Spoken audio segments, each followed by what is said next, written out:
Bahujan Samaj party के तत्वाधान में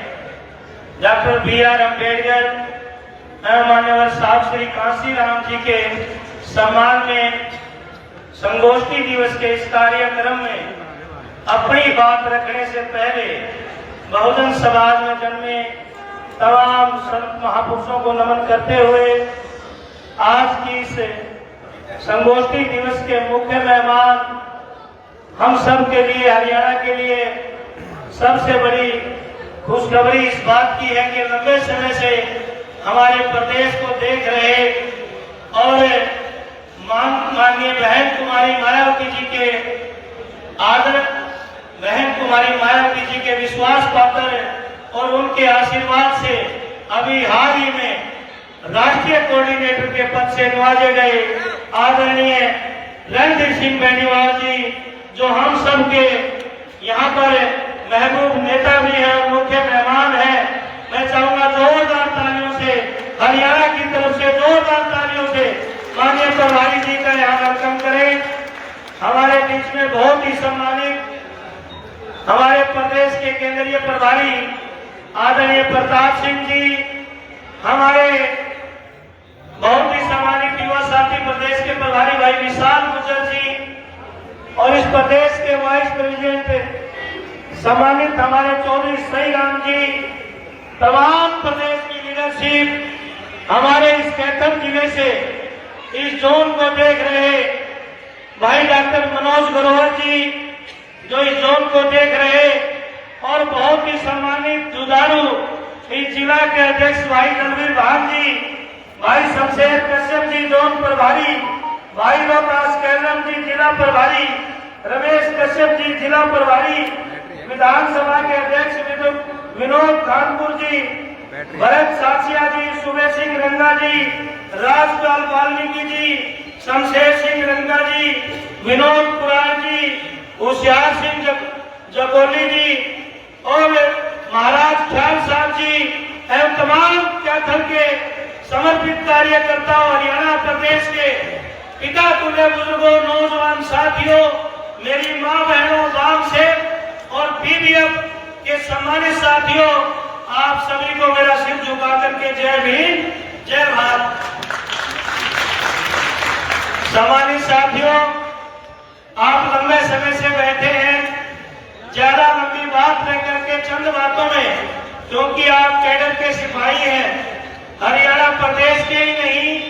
पूरे देश के हालात, जो कारोबार भाजपा सरकार इस देश में तानाशाही रवैया अपनाए हुए हैं और भाजपा और कांग्रेस केंद्र में भी मिलकर के इनकी सरकार है, इस गलतफहमी में मत रहना कि ये सरकार भाजपा की है, नहीं, ये भाजपा कांग्रेस दोनों की सरकार है और प्रदेश के अंदर भी इनकी सरकार है। सम्मानित नौजवान साथियों, हम इस देश के अंदर जो हमारे महापुरुषों का त्याग संघर्ष है, जो बलिदान परम पूज्य बाबा साहब डॉक्टर अम्बेडकर ने गुरु रविदास महाराज के उस चाहत को पूरा करने के लिए बेगमपुरे की जो चाहत थी, इस भारत का महान संविधान बनाते समय बाबा साहब डॉक्टर अम्बेडकर ने उस बेगमपुरा को पूरा करने की कोशिश की और इस भारत के संविधान बनाते समय हम आम गरीब दीनहीन लोगों को बराबर का दर्जा देने का प्रयास किया, लेकिन ये गांधी और उसकी कांग्रेस को कभी हजम नहीं हुआ। जिस बाबा साहब डॉक्टर अम्बेडकर ने दुनिया का महान संविधान इस भारत को देने का काम किया, लेकिन जब चुनाव बाबा साहब डॉक्टर अम्बेडकर ने लड़ना चाहा तो सम्मानित साथियों, अगर गैरत और जमीन कांग्रेस में होता, अगर थोड़ी सी भी गैरत होती, तो ये कांग्रेस कभी बाबा साहब के खिलाफ कैंडिडेट नहीं खड़ा करती। मैं अपने समाज के तमाम योद्धाओं से अपील करना चाहता हूं, साथियों, बाबा साहब डॉक्टर अम्बेडकर अपने अंतिम क्षणों में कह करके गए थे कि मेरे समाज के लोगों, अगर मैंने आपका रत्ती भर भी काम किया है तो मेरी एक विनती है, इस कांग्रेस के कभी 4 पैसे के मेंबर मत बनना। लेकिन आज तक हम उसी कांग्रेस से अपेक्षा करते आ रहे हैं। समय बीतता गया, इस देश में बाबा साहब के जाने के बाद बहुत बड़ा शून्यकाल आया सम्मानित साथियों। लेकिन धन्य है पंजाब की धरती जहां नेहान ड्राइवर साहब श्री कांशीराम जी पैदा होते हैं और सिद्धांत कुमार सिद्धार्थ की तरह 29 साल की आयु में मानव कांशीराम साहब ने इस देश में कोने कोने में निकल करके अपना घर छोड़ करके और इस देश के कोने कोने में जा करके अपने महापुरुषों के इतिहास से आपको अवगत कराया। उनकी चाहत को पूरा करते हुए भामसेब और डीएस4 के माध्यम से 14 अप्रैल 1984 को जो तथागत गौतम बुद्ध ने नारा दिया था बहुजन हिताए बहुजन सिखाए, उसी नारे को पूरा करते हुए बहुजन समाज पार्टी मेरे समाज के लोगों आपको बना करके दी है। आज मैं आपसे कहने आया हूँ कि सम्मानित साथियों, गिला सिंह में बुला लो, अपने महापुरुषों का त्याग बलिदान याद करो। बाबा साहब डॉक्टर अम्बेडकर ने 4 बच्चों की कुर्बानी दी, तब जाके हमें इतने बड़े स्टेज मिले हैं। महान रहबर मान्यवर कांशीराम जब इस देश में घूम रहे थे तो उनके पिता के आकस्मिक निधन हुआ और लोगों ने कहा, पंजाब के अंदर मान्यवर कांशीराम घूम रहे थे तो लोगों ने कहा कि आपके पिता की मृत्यु हुई, लेकिन उस मसीहा ने न अपने बाप की चिंता की बल्कि पूरे समाज को अपना बाप और भाई परिवार समझा। आज उनकी उत्तराधिकारी जिंदा देवी बहन कुमारी मायावती है। मेरे समाज के सम्मानित साथियों, मैं आपसे अपील करने के लिए आया हूँ कि हम मरने के बाद दीवाबत्ती करते हैं लेकिन जीते जी अपने रहबरों को नहीं पहचानते। बहन कुमारी मायावती का जुआन भाई पिछले दिनों जुआन भाई इस संसार को छोड़ करके चला गया और जिंदा देवी बहन कुमारी मायावती लखनऊ के अंदर एक मीटिंग ले रही थी। तमाम कार्यकर्ताओं को पता था कि बहन जी का भाई गुजर चुका है, कार्यकर्ता रो रहे हैं, लेकिन मेरी नेता कार्यकर्ताओं को स्पीच दे रही है। ये त्याग है हमारी नेताओं का, ये बलिदान है। इसलिए मैं अपील करने के लिए आया हूँ सम्मानित साथियों, हमें अगर जीवित बाबा साहब, जीवित गुरु रविदास, जीवित महात्मा ज्योतिबा होने चाहिए तो आज जिंदा अम्बेडकर, जिंदा रविदास और जिंदा कोई कांशीराम है तो वो बहन कुमारी मायावती है। साथियों, इस नेता पर विश्वास कर लो, बहुत महापुरुषों को खा चुके हैं, अब ये जिंदा देवी हमारे बीच में है, ये नीला झंडा, ये पार्टी है। मैं ऐसा कहता हूँ जब तक ये नीला झंडा और पार्टी और हमारी नेता है तो साथियों ये संविधान और ये लोकतंत्र बचा हुआ है। अगर हमने नीले झंडे से मुंह मोड़ लिया तो चुनाव में खड़े करके हम पीटे जाएंगे, कोई हमारी FIR तक लिखने वाला नहीं होगा। मैं आपको विश्वास दिलाना चाहता हूँ कि हरियाणा के कोने कोने में जाकर के अपने रुसे हुए भाइयों को, पुराने कैडर के साथियों को हाथ जोड़ करके उनके जूते सिर पे रख करके उनको मनाने का काम करेंगे और 2029 में आपको सरकार देने का काम करेंगे।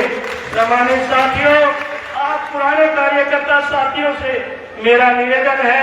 आदरणीय प्रभारी जी को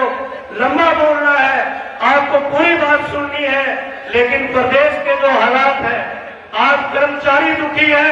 आज व्यापारी दुखी है, आज इस प्रदेश के अंदर एट्रोसिटी बहुत ज्यादा बढ़ रही है और खास करके हमारे जो मूलभूत ढांचा, जो शिक्षा और स्वास्थ्य सरकार का प्रण करते हुए है कि वो बड़ी होती है, लेकिन पिछले 10 वर्षों से भाजपा सरकार ने लगभग 5000 स्कूल बंद करने का काम किया है। साथियों, इनको मदद किया है और नई शिक्षा नीति में सिलेबस बहुत काल्पनिक है। आपको जो पढ़ाना चाहिए चीजें वो न पढ़ा करके इस देश को गुरुकुलों की तरफ ले जाने का प्रयास किया जा रहा है। युवा साथियों, अगर चाहते हो कि आने वाली पीढ़ी बचे, नस्ल बचे, तो अपनी पार्टी के साथ मजबूती से लगो, क्योंकि RSS का एजेंडा यहाँ पर पूर्ण रूप से लागू करने का प्रयास किया जा रहा है। आपके कैंसर के अंदर ही भगवान वाल्मीकि के नाम का एक संस्कृत विश्वविद्यालय बनाया है। कहने को नाम भगवान वाल्मीकि के नाम से यूनिवर्सिटी बनाई है, लेकिन आपके अपने समाज के ही इसके अंदर हमारे 5 भाई जो एससी, ओबीसी व अन्य कास्ट से है, आज उनको जनवरी से 5 हमारे यूनिवर्सिटी के भाई जो दलित ओबीसी है, उनको जनवरी से भूख हड़ताल के ऊपर बैठे हुए हैं। यहाँ का निकम्मा प्रशासन, वो मेरे भाई मुख्यमंत्री से मिल लिए, गवर्नर से मिल लिए, लेकिन कोई न्याय नहीं दे रहा। इसलिए ये महापुरुषों के नाम पर ड्रामे तो करते हैं, लेकिन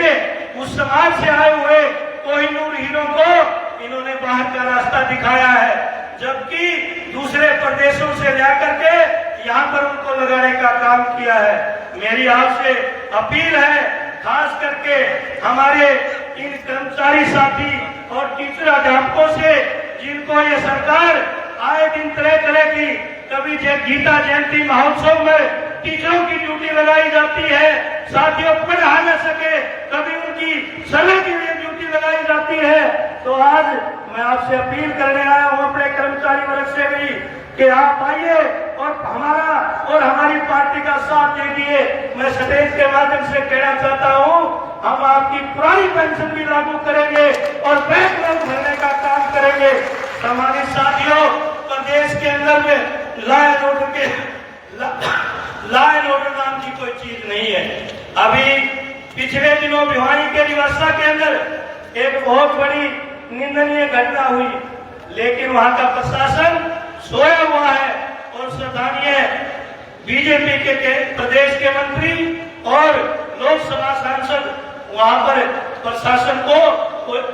कार्रवाई नहीं करने दे रहे। अभी हाल ही में नारायणगढ़ में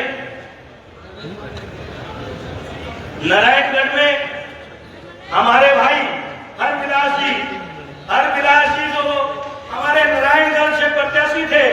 उस साथी के ऊपर मुख्यमंत्री का गृह क्षेत्र है। शर्म आनी चाहिए इस मुख्यमंत्री को, लज्जा आनी चाहिए इस सरकार को। उसके गृह क्षेत्र में हमारे प्रत्याशी जो मजबूत कैंडिडेट थे, दिन दहाड़े गोलियों से उसको चलनी किया गया।